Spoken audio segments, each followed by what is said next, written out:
Introducing Oakley Meta Vanguard, the new performance AI glasses designed for athletes with an action-ready ultra-wide camera, powerful open-ear speakers, and built-in Meta AI that syncs with your Garmin devices for real-time insights while you train. Take your performance to the next level with Oakley Meta Vanguard. Athletic intelligence is here. Learn more on meta.com. Thursday Night Football is on, and it's only on Prime Video. That's going to be caught. This week, the Minnesota Vikings head west to face the Los Angeles Chargers. They'll take that all day. Coverage begins at 7 p.m. Eastern with football's best party. TNF Tonight, presented by Verizon. Not a Prime member? Not a problem. Simply sign up for a 30-day free trial. It's the Vikings and the Chargers, Thursday at 7 p.m. Eastern, only on Prime Video. Restrictions apply. See Amazon.com/Amazon Prime for details. The family that vacations together stays together. At least, that was the plan. Except now, the Dastardly desk clerk is saying he can't confirm your connecting rooms. Wait, what? That's right, ma'am. You have rooms 201 and 709. No, we cannot be 5 floors away from our kids. The doors have double locks. They'll be fine. When you want connecting rooms confirmed before you arrive, it matters where you stay. Welcome to Hilton. I see your connecting rooms are already confirmed. Hilton, for this day. Coming up, a ton of Eagles in the PWR. Who are we looking for? We're looking ahead to a new season and cast our eyes towards our men's autumn tests. Does the USA have what it takes? Stick around to find out. This is the Mall Street Journal.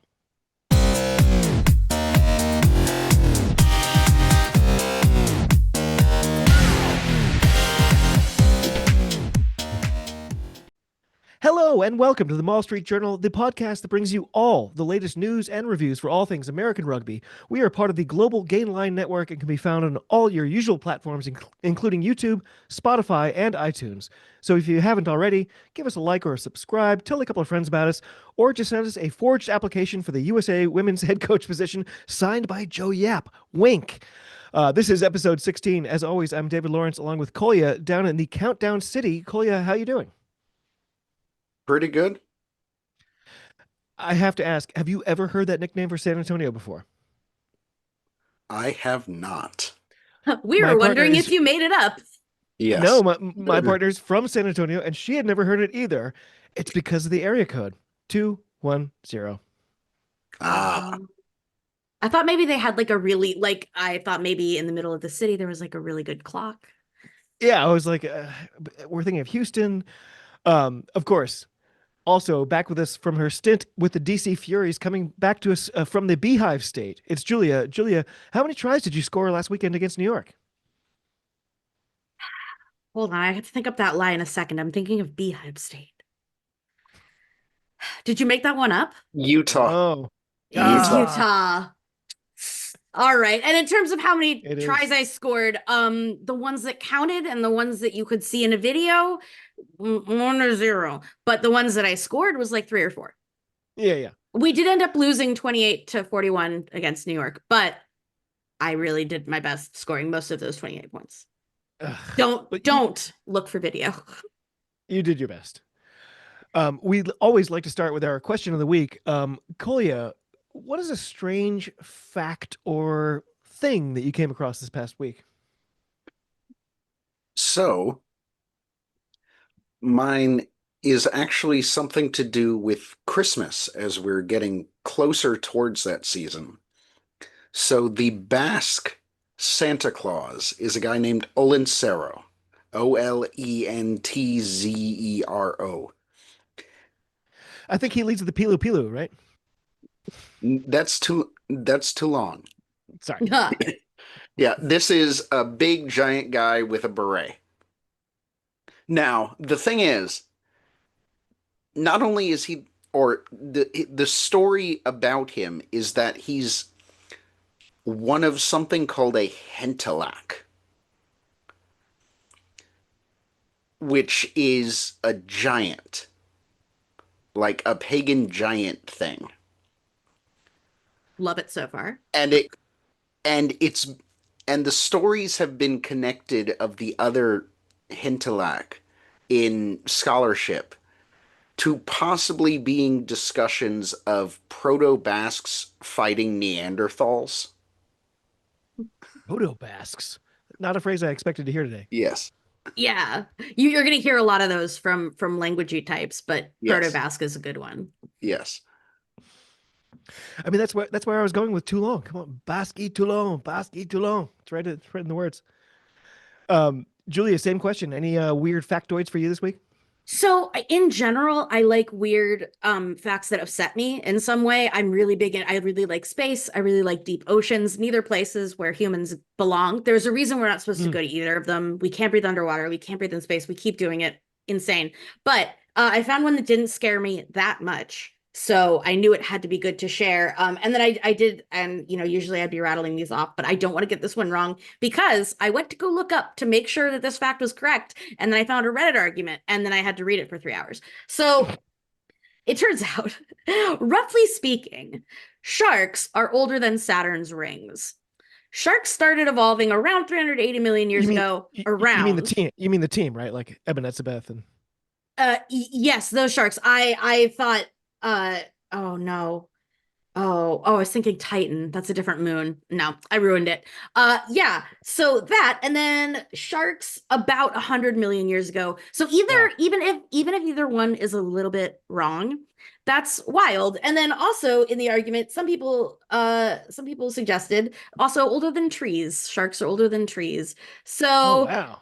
Yeah, they shouldn't be that old. It's crazy that in the ocean at all, there's like a 600-year-old shark. That shouldn't happen. You're not supposed to go to the ocean. And I think I've proven that. Well, I love how completely different my stupid factoid is. Kit Kat candy bars? With their 900 flavors. Do you know what the filling of a Kit Kat is? Wafer?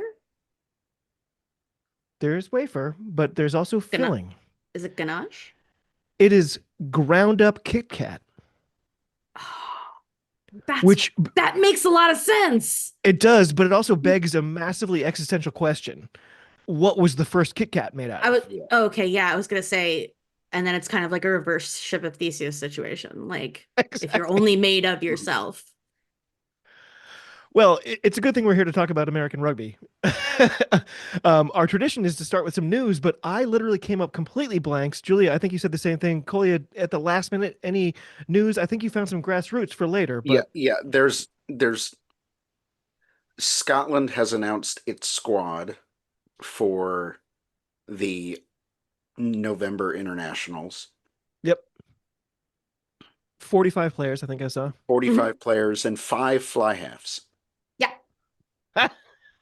Yeah, it's a play on our idea of like you should like start being creative on the bench. So we're doing like 7-1, whatever, like 3-5, whatever. No, just 5. The whole back line, all fly halves. Well, that kind of sets it up nicely. We are 10 days away from the USA men facing off against Scotland in Edinburgh. Julia, Kolya, and I kind of looked ahead to this fixture last week, though obviously we don't know what kind of rosters we'll be looking at in terms of a game day 23. Gut feeling, do we have a shot at Noxious Gas Stadium? Well, I know even less than you guys do in general on this topic. And then also we don't have squads. Yeah, my gut feeling is going to be kind of conservative on this one just because of like stuff that we've discussed before about where we're at in terms of development with the men's side right now. I don't think they're gonna beat Scotland, no. But I think that the performance against them will probably be better than it has been. Scotland do daft things, you never know. That's the thing though, is that if anybody can like totally flop on the day, it's Scotland. Right. So I am totally putting that potential out there. That totally exists. So so something I only recently remembered is that this match is going to be outside the international window. Yeah. Really? So Scotland can only use their Glasgow and Edinburgh based players. I mean, okay, that's not too bad, but does that mean yes, it's an uncapped fixture? That's still a team that just still crushed mostly my Ospreys. Does that mean it's an uncapped fixture though?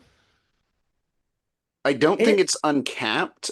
It's just that you can only, or that you can't get teams or players from non-local. For example, many of our foreign-based Americans aren't able to play in the Scotland match. Which Yikes. is less good. Which is less good.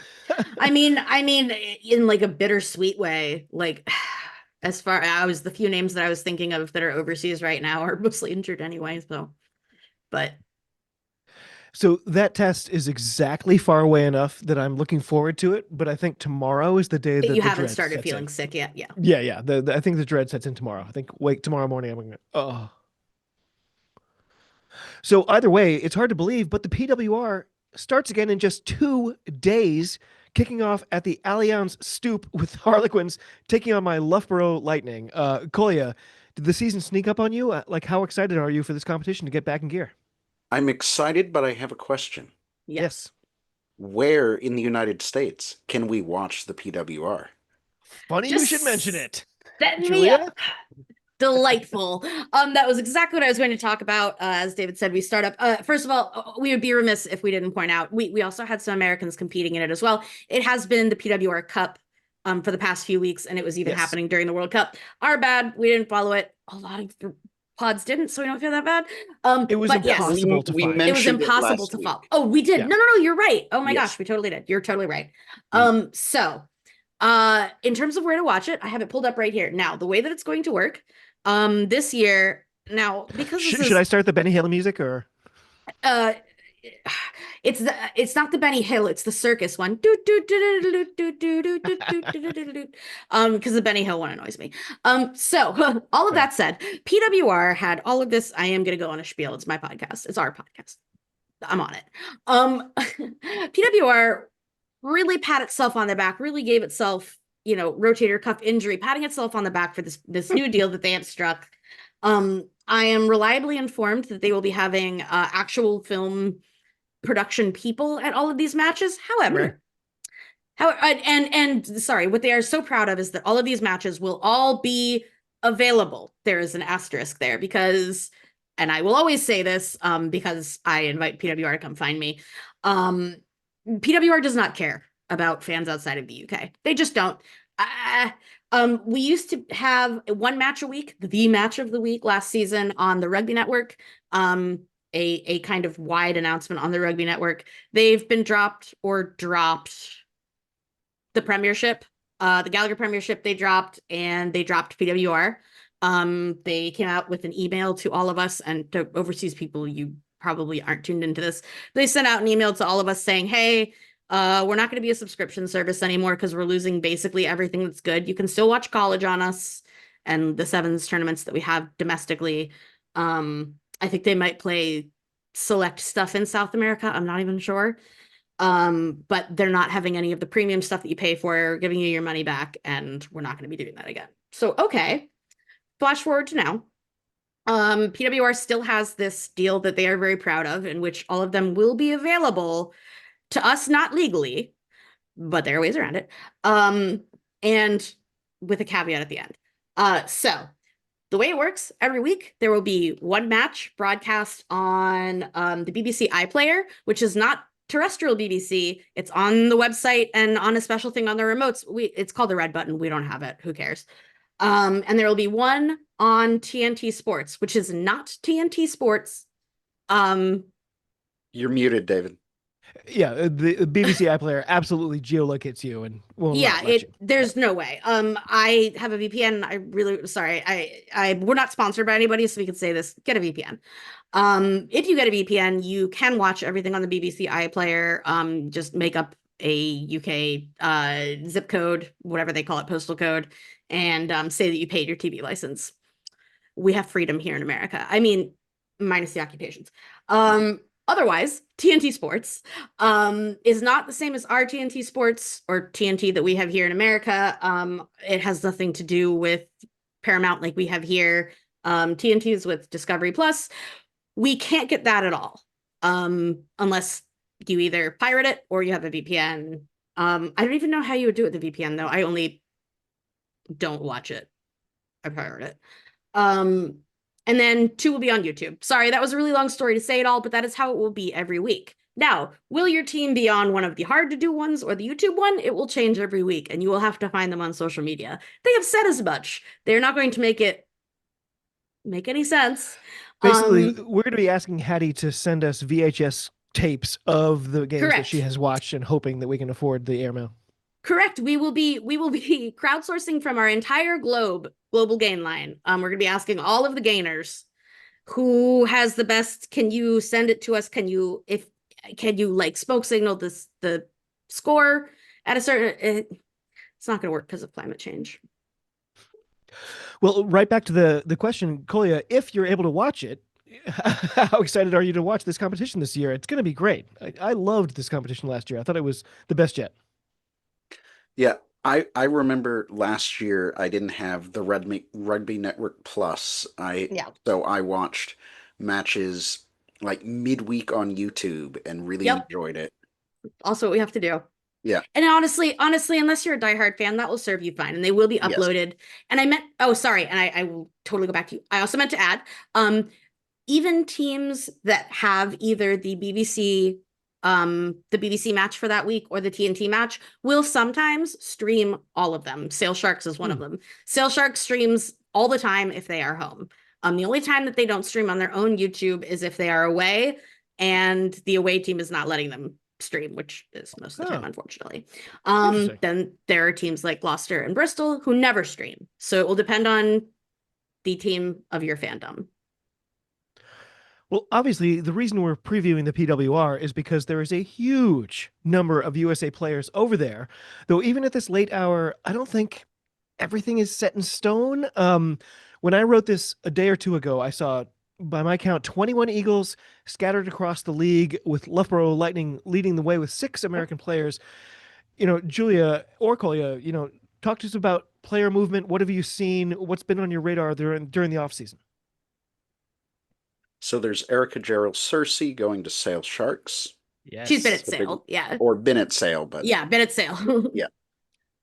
She's been featured online a lot recently, which I love. She has. I'm thrilled, and it is because of her amazing performance. Also, just in general, there are a lot of Eagles at Sail, and Sail has fantastic social media. So if it's a team, or if you haven't picked a team already, that's a team that's very easy to get into because they make it really easy to learn about their players. I'm super thrilled with them. They really highlight our girls, which is really great. Mm-hmm. Who else you got, Kolya? We talked about a few last week, but my mind has literally just blanked. No worries. No worries at all. So what I am excited about is now I caveat this with saying, first of all, ever since we got WER, I'm a WER girly. That is the most important one. It is important for new fans, either to watching women or to American women. As it stands right now, it doesn't look like, or it looks like yet again, WER will probably situate itself to almost not interact with the PWR window at all. I think they know that still most of their players will be abroad. I should also say there are also Americans elsewhere. There are Americans playing in Australia. There are Americans playing in France. But all of that said, we have gotten more players into PWR than we have leave. We've had some notable folks who have, it seems like, basically retired or left the league. There's Rachel Johnson who left. I think Tess Fury did as well. If not, she's going to be in her last year. But either way, there's been a lot of movement into the league, which is great. Kate Zachary is still at Ealing Trailfinders and is also kind of bringing talent into there, including some younger players, which is really great. I think Olivia Leatherman is either there at Tigers. That's one. We're getting more junior players over to play in it until we can make WER like the premier product, which I truly believe it can end up being. I think that's a ways down the way. Well, that's great news. I want to highlight the list for listeners who haven't been following as closely as we tend to. The list that I've got, based on recent squad announcements, I'm seeing 4 players for the Exeter Chiefs, including the prop that springs eternal. That's Hope Rogers, of course. My Loughborough Lightning, they've got 6 players featuring, of course, Alec Kelter. 4 players for the Sharks, including, we already mentioned her, Searcy. Paige Stathopoulos. I've never Said You her got name it just right. now. You got it just now. It's Stathopoulos. So close. You got it. That it was a cold strike. But she's on the Ealing Trailfinders with a couple other players, also on the Tigers. You know, Kristen Bitter. It's going to be nice to see her. Yeah, super I excited. think Katie's in the league now. on my list, only one player, Lottie Sharp for the Saracens, and I don't see any players listed for the Bristol Bears. Nope, none for the Bears, none for Gloucester. Trying to think if there are any other ones that have absolutely none. Oh, and none at Quins. I mean, it happens. It's more surprising about Saracens because we have so much backroom connections there. But ever since Osterbury went to Canada, I guess maybe he's back. I don't know. Yeah, yeah, that's gonna happen. Lots of nations have only a few people on some teams. Yeah. Yeah, it's the numbers that is growing is, in my opinion, more important. 100%. Well, friends, I just want to take a moment to remind all of you that liking and subscribing is the best way to help us grow. If you could tell a friend or two, that would be smashing. We are part of the Global Gainline Network. We're incredibly grateful for your ongoing support. We've already surpassed our goal of 1,000 subscribers on YouTube. In fact, we added another 100 odd just this week. So thanks again to all of you. We really do appreciate it. The Global Gainline Network is your one-stop for all things rugby. We've got Irish content, South African content. We've got the Women's Treehouse. We've got the URC Rewind. And, of course, the pod that started it all, The Wrap. Check it all out and help us spread the word. So I think I'm contractually obligated to ask, do either of you have any Ilona Maher info that you feel confident enough in to report? Or, for that matter, would you care to wildly speculate?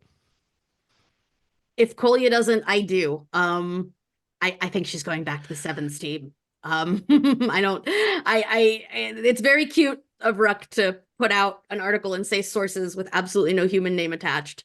Rock on.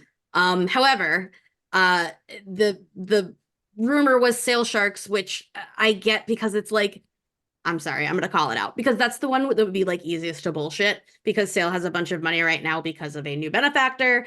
They just signed a bunch of international talent, but if you know ball at all, you would understand who they signed and who they signed. You would not waste money signing Holly Aitchison, Brona Lloyd, Evie Wills, all of those people to push them out for Ilona Maher, who we know demands more money for a contract, has media obligations, and this is a team that is really building its identity. I don't think they're in the market for like one big name. You kind of tell by who all they signed. That Sail rumor, they only had one win all last year. They were firmly planted at the bottom. This was truly. Are they swinging the fences, or is this just like they're just trying to get our attention? They're trying to get your attention. It's complete clickbait. I really can't stress enough. Sail has recently recruited the best in the planet at the positions that she says she wants to play. Maybe if she wanted to like, and so here's the thing that everyone says, well, maybe she wants to like try another position. I am so sorry to be the one to tell you this, but the most elite competition in the world isn't where you learn a new position, even if you have a lot of online followers, especially when you are a team that is gunning for a huge jump on the table as Sail is. It's not worth it. And by the way, I said it for a reason because I knew we were going to come to this. I said it for a reason. Sail is already doing great at social media. They have the best social media presence. Yeah. Bristol very badly needed that help. If we were to look for a silver lining for that, they absolutely needed that. But she has given no indication that she's interested in staying in 15s. In fact, there are several recorded statements by her earlier, especially right before the World Cup, that said that she wasn't sure if she was going to stay in rugby or if she was going to investigate or to take a look at what she can do media-wise. I could absolutely see her trying to get a pilot off the ground or go into podcasting longer term. I'm not sure. But I know that she's in America right now. PWR launches this weekend. They've had media day. They've made all of their ads. It would take a large amount of money to launch that signature or to launch that signing.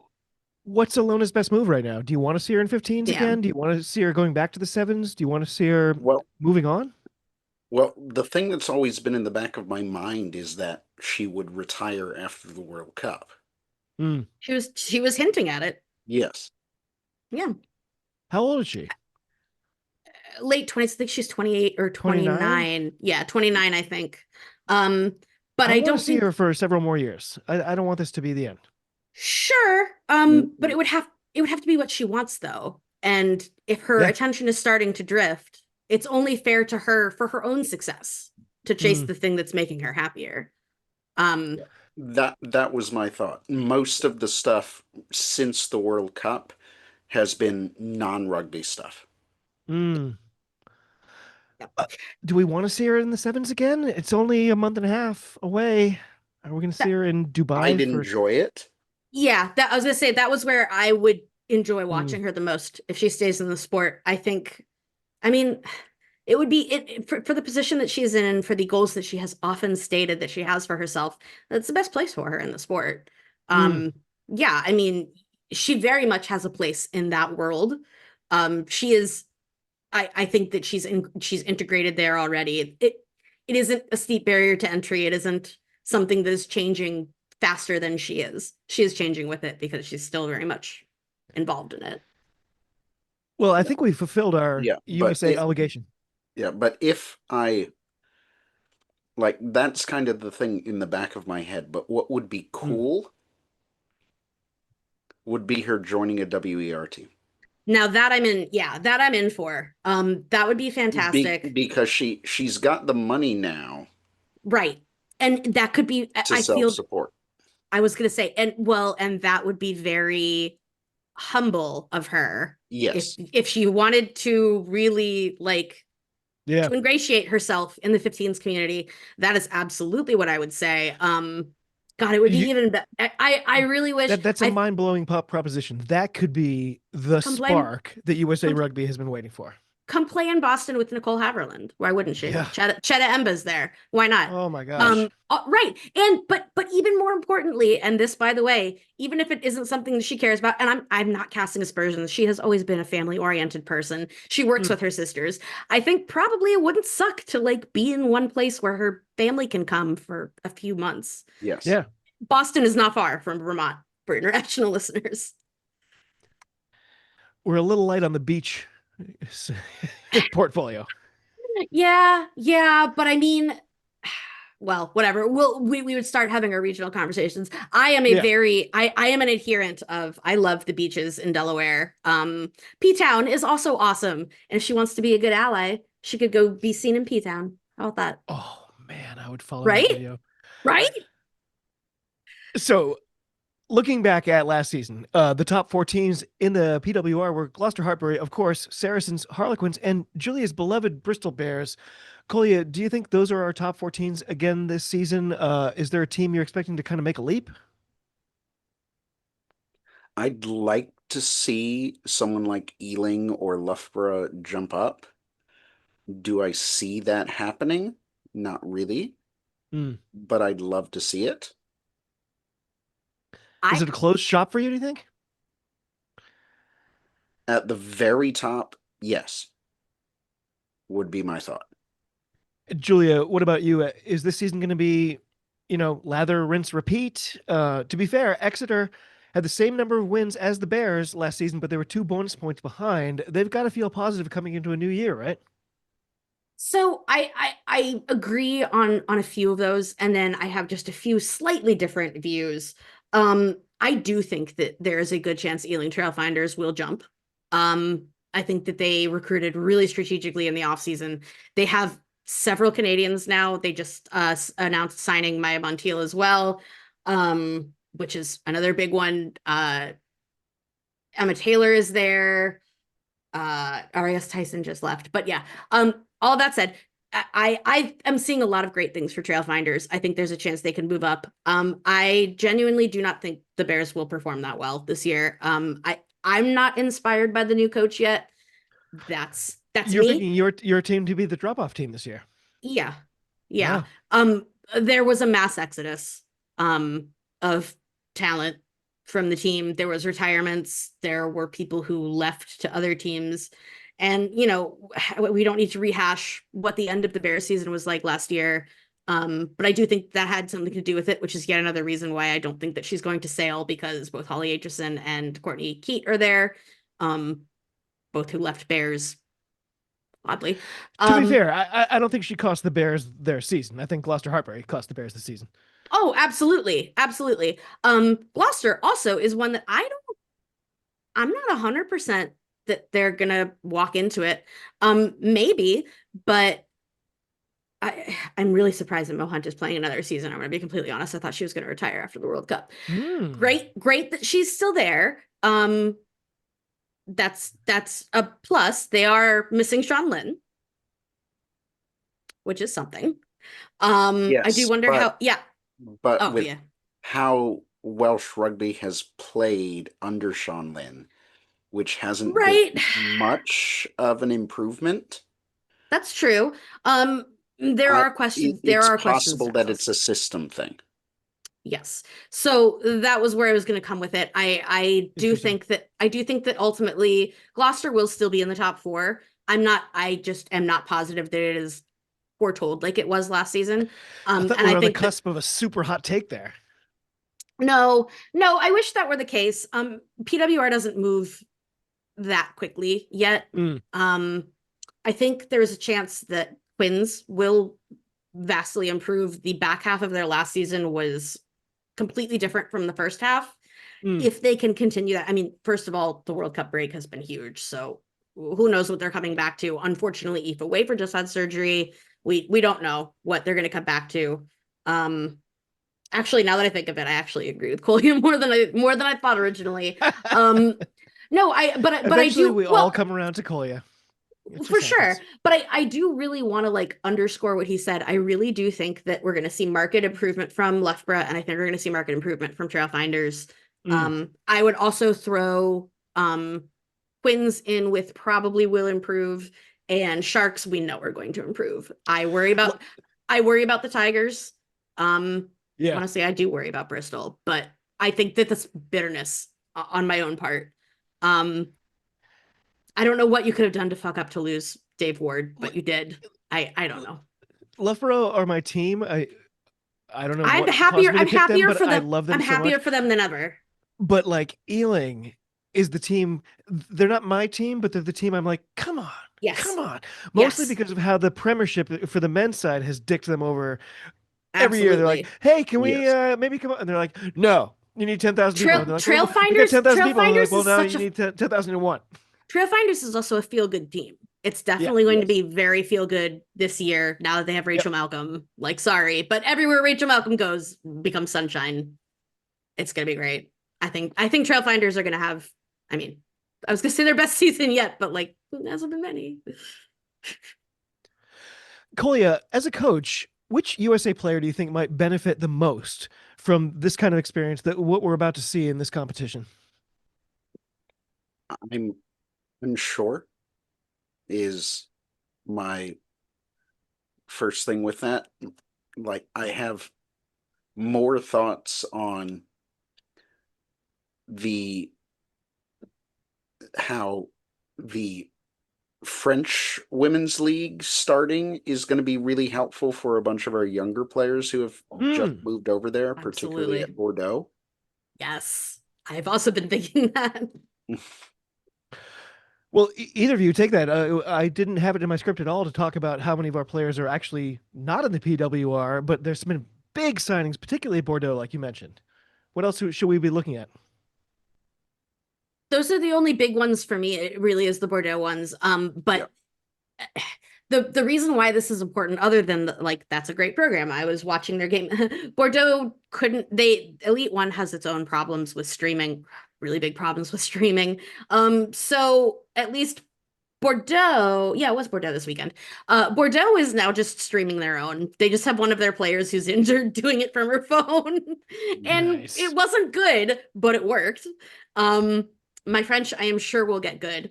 Totally. But we have Hallie Taufo and Nia Tolliver. Nia Tolliver, thank you. Nia Tolliver, both at Bordeaux, which is huge, as we were talking about in our chat. And USA Rugby did such a good job of advertising this and letting us know through social media that these great signings None of us knew. None of us knew. I talked to the USA Rugby Happy Hour guys. They were like, nope, no idea. And to me, like, that's closest to the establishment you can get. So you really biffed this USA Rugby, which is a shame. You know, another thing that people don't know, and it's really, really disheartening, but Charlie Jacoby retired and immediately got position as the head coach of the Hong Kong women's team. Nothing about it. How are you celebrating that? Nothing. But anyway, Charlie Jacoby is now the head coach of the Hong Kong women. So yeah, we mentioned that last week. Oh, great. Yeah. Well, Julia, same questions I had for Kolya. Like, you know, can you pick a player who you think might really elevate her game after a season like this at this level? You know, maybe it's a new club, maybe it's a brand new person to competition at this level. Who do you expect to see sort of break through the ceiling? Kristen Bitter, for sure. Yeah. I mean, we already saw what just going from amateur to professional in WAR did for her career. It rocketed her so much, and she is very obviously so coachable that it put her on the World Cup team. And then did well at the World Cup. First World Cup kind of came into it late. She was there the whole time, but in terms of like when her star started rising was near the end and in the hardest matches that we had, and really shown. I'm so curious what day in and day out competition against this level will do for her game. If we are right. And I think that we are. I think that it will like rocket her into 11 territory. We're hoping. It has the potential to. It has the potential to. She's so young. She's so hungry for it. She has rugby in her blood. Like, I think she could do it. Final thing before our predictions, we kind of hinted at this. Do either of you worry about players hopping back to the sevens next month? The first round starts November 20th. Is someone like Lev Kelter going to try to hop back and forth? What's that going to look like? Well, they can't for PWR. That's in their contract. Oh, you're in or you're not. Yeah, you can't go back and forth playing for different stuff because that would make you dual registered. And you could do that if you're English. You could play for a PWR team, and if you're not on the roster, that you can go play for your club team. But you can't just be like, we have a bye week this week, I'm gonna hop on the circuit. No, because you're putting they contracted you. You are putting your body on the risk on the line for somebody else. If you go get injured while you're playing with them, well, now we're fucked. Well, Michael Jordan had a clause in his contract called the love of the game contract, which said, I can play basketball anywhere I want, anytime I want, and you can't stop me. And they were like, okay. I mean, yeah. That's good though, because now I'm looking forward to the sevens and I don't have to worry about, that's actually good. I'm really glad to know that. I also think we're at the point of depth. Just to wrap it up, we're at the point of depth now where we really are having like growing classes of sevens or growing sevens classes coming up the ranks that are just all pure sevens players. We haven't had that before, but it's what we have stated that we were aiming for in the past few years. So it's a positive sign. Brazil. Okay, Kolya, who is going to win the PWR this year? Is it going to be Gloucester Harper again? Would that make it a four-peat? Yeah.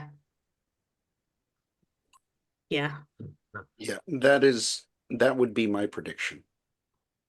Julia, are you gonna I think zag? I think it will be. I think Gloucester has a very good shot at it. I worry at this point it'll be Saracens after the performances in the cup, but I do think it'll be one of those two. No, not one of those two. Yeah, I'm trying to think of who my dark horse would be if not them, and it's just not Exeter, so I guess Harlequins, but I really don't see it.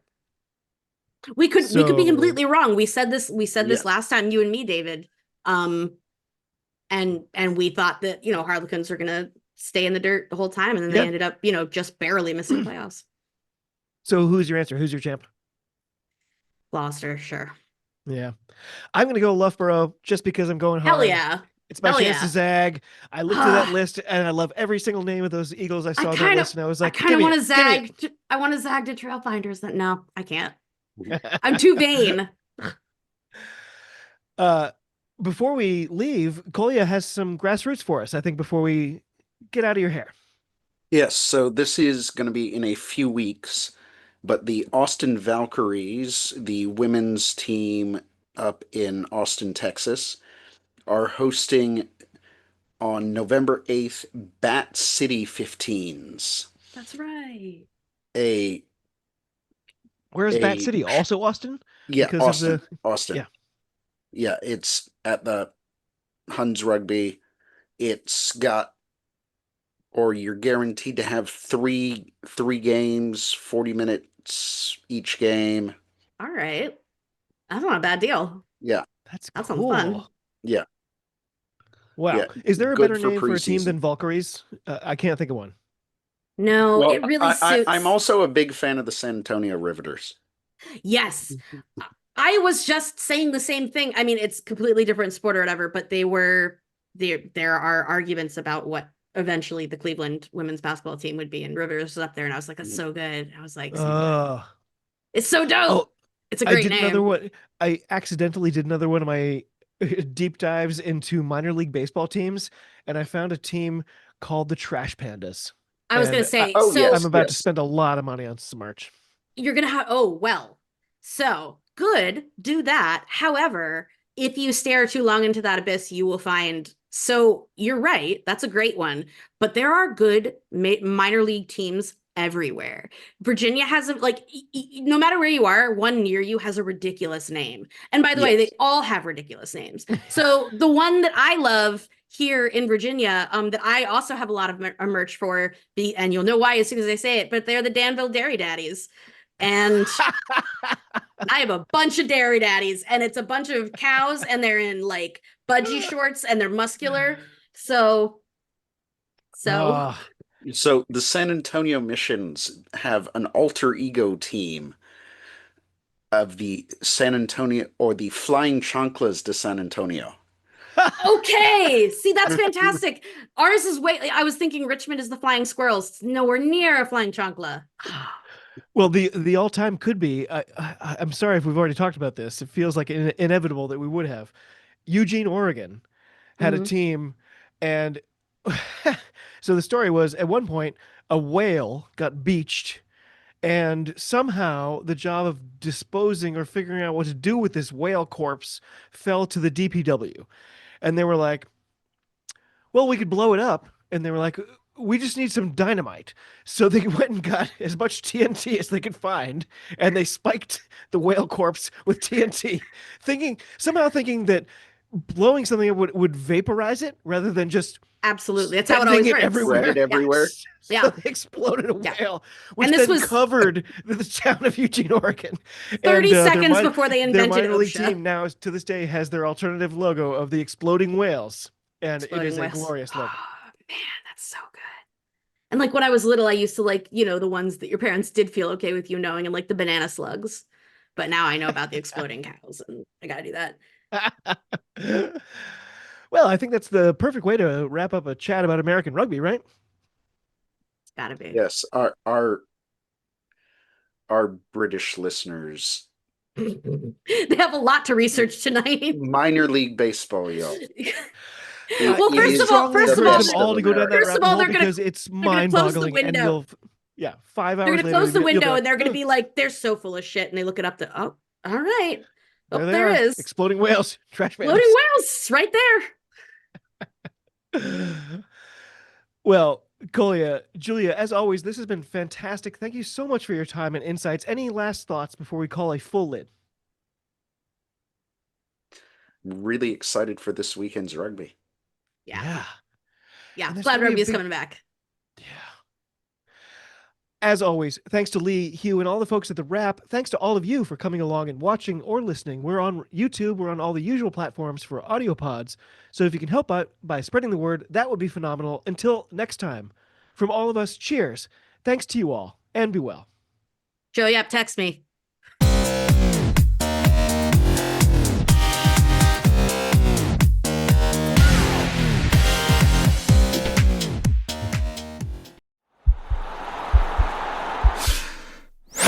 This podcast is part of the Sports Social Podcast Network.